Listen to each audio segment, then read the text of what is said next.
ನಿಮ್ಮ ಕನಸುಗಳ ಮೇಲೆ ನಿಮಗೆ ನಂಬಿಕೆ ಇದ್ದರೆ ಚರ್ಮದ ಬಣ್ಣ, ಎತ್ತರ ಅಥವಾ ದೇಹದ ಯಾವುದೇ ನ್ಯೂನ್ಯತೆ, ಸಾಮಾಜಿಕ ಮಾನದಂಡಗಳು ನಿಮ್ಮ ಯಶಸ್ಸಿಗೆ ತಡೆಯಾಗಲಾರದು. ನೀವು ಈ ಫೋಟೋದಲ್ಲಿರುವ ಮಹಿಳೆಯನ್ನು ನೋಡಿ. ಈಕೆಯ ಎತ್ತರ ಕೇವಲ 3.5 ಅಡಿ. ಈಕೆಯನ್ನು ನೋಡಿದರೆ ಯಾವುದೋ ಒಂದು ಸಾಧನೆ ಮಾಡಿರಬೇಕು ಅಥವಾ ಒಂದು ದೊಡ್ಡ ಹುದ್ದೆಯಲ್ಲಿರಬೇಕು ಅಂತ ಅನಿಸದೇ ಇರದು.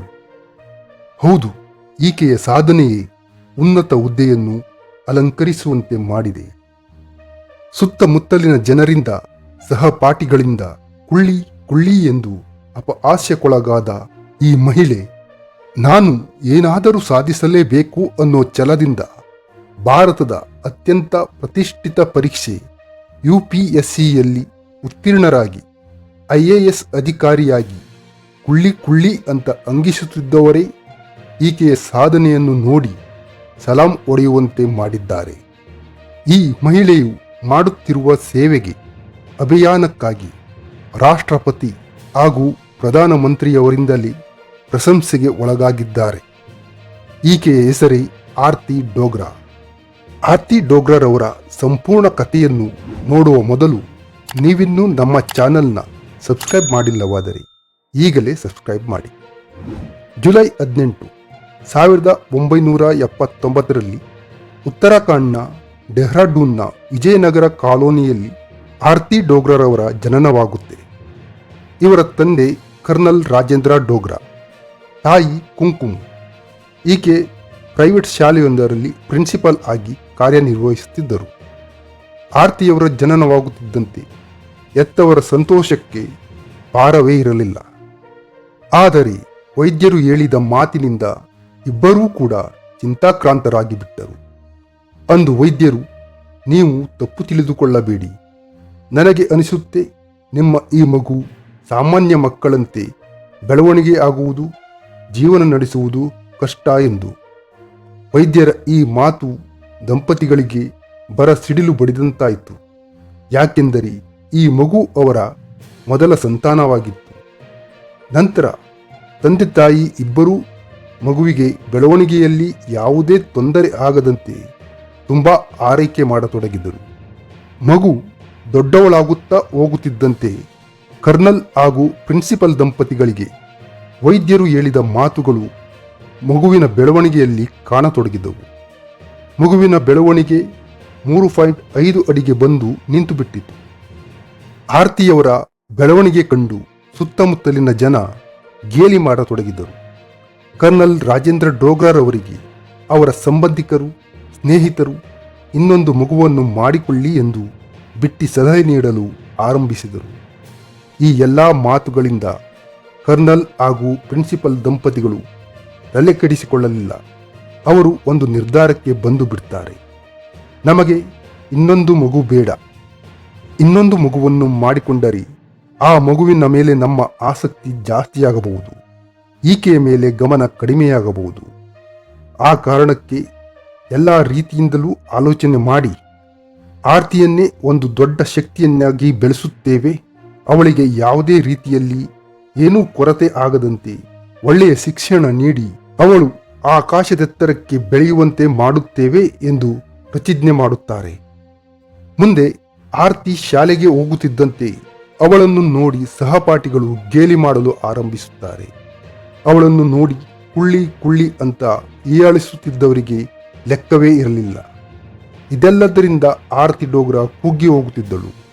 ಇದೆಲ್ಲವನ್ನು ಮನೆಗೆ ಬಂದು ತಂದೆ ತಾಯಿಯ ಹತ್ತಿರ ಹೇಳಿಕೊಂಡು ಕಣ್ಣೀರು ಹಾಕುತ್ತಿದ್ದಳು. ರಾಜೇಂದ್ರ ಡೋಗ್ರಾ ಸೇನೆಯಲ್ಲಿ ಅಧಿಕಾರಿಯಾಗಿದ್ದವರು.